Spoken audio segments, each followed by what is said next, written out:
hikmah dan pelajaran dari ayat-ayat suci Al-Quran.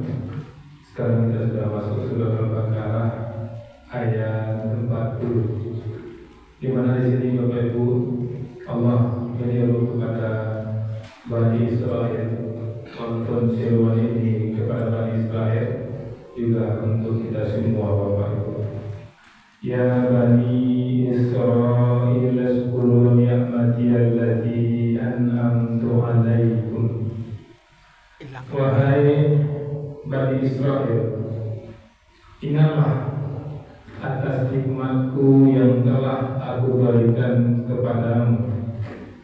Wa'ufu bi'ahdi ufi bi'ahdikum, dan penuhilah janjimu kepadaku.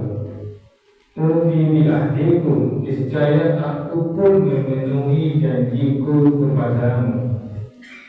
Wa iyaya farhabun, dan hanya kepadaku hendaklah kamu farhabun, takut. Ini yang Allah serukan kepada Rasulullah untuk disampaikan kepada Bani Israel agar mengingat nikmat-nikmat yang telah Allah berikan kepada Bani Israel. Walaupun ayat ini ditujukan kepada Bani Israel dan Al-Quran ini zalikal kitabu la raiba fihi hudal lil muttaqin. Inilah kitab, tidak ada keraguan padanya, petunjuk bagi orang yang bertakwa. Maka kita orang bertakwa, ambil lagi petunjuk. Apa petunjuknya? Ingatlah nikmat yang telah Allah berikan kepada kita. Nikmat hidup, nikmat kemampuan berbicara, nikmat bersosiasi, itu adalah nikmat yang Allah berikan kepada kita. Setelah Allah menyuruh kita ingat nikmat Allah, maka apa kata Allah berikutnya Bapak Ibu? Wa'ufu bi'ahdi ufi bi'ahdikum, dan penuhilah janjimu kepadaku, niscaya aku penuhi janjiku kepadamu. Jadi Bapak Ibu, Allah akan memberikan sesuatu kepada kita ketika kita memberikan sesuatu pula kepada Allah. Ketika Allah berikan nikmat kepada kita, kita berjanji kepada Allah, berjanji kita menjadikan Allah tempat kita beribadah, mentauhidkan Allah. Apabila kita telah mentauhidkan Allah, telah menjadikan Allah pedoman dalam kehidupan kita, maka Allah yakin Bapak Ibu, Allah juga bi'ahdikum, Allah akan memenuhi janji Allah kepadaku. Kemudian apa kata Allah? Wa iyaya farhabun, dan hanya kepadamu hendaklah kamu takut.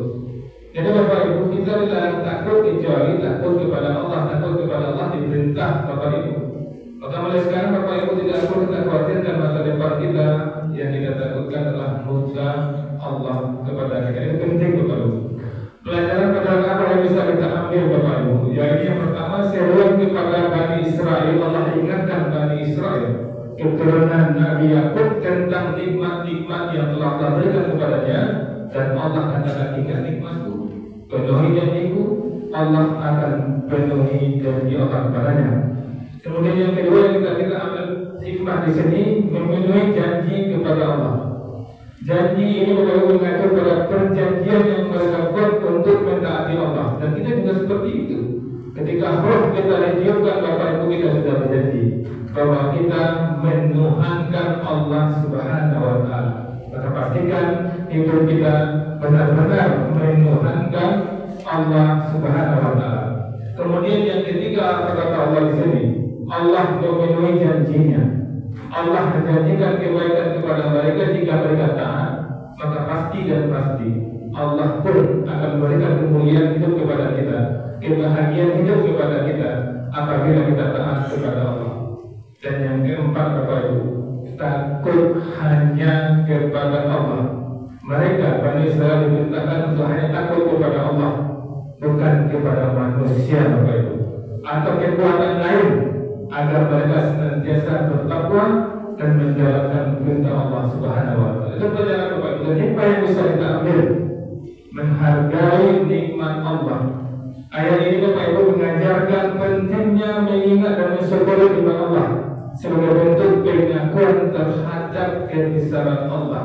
Jangan pernah ada lagi di antara kita yang merasa orang yang tidak dapat nikmat Bapak Ibu. Seberat apapun ujian kita, Bapak Ibu, ada orang yang lebih berat lagi ujiannya daripada kita.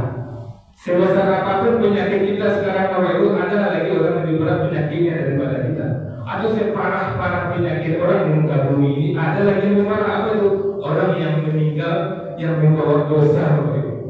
Para setiwa kini Bapak Ibu masih beruntung bahwa daripada orang yang mati yang minta kepada Allah minta diizinkan balik.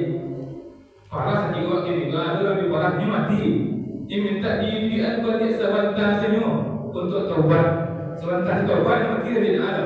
Hanya masih hebat awal yang sakit separah-parah. Bapak Ibu, syukurilah nikmat ini. Apapun posisi kita, karena orang yang mati itu minta dihidupkan kembali untuk bersyukur kepada Allah, membuktikan kepada Allah bahwa dia taat kepada Allah. Mudah-mudahan Bapak Ibu pelajaran yang bisa kita ambil dari Al-Baqarah 40 ini, ketika kita ingat selalu nikmat Allah, kita ikuti aturan Allah dan Allah akan memenuhi janjinya. Insyaallah besok kita sambung Al-Baqarah 41. Assalamualaikum warahmatullahi wabarakatuh.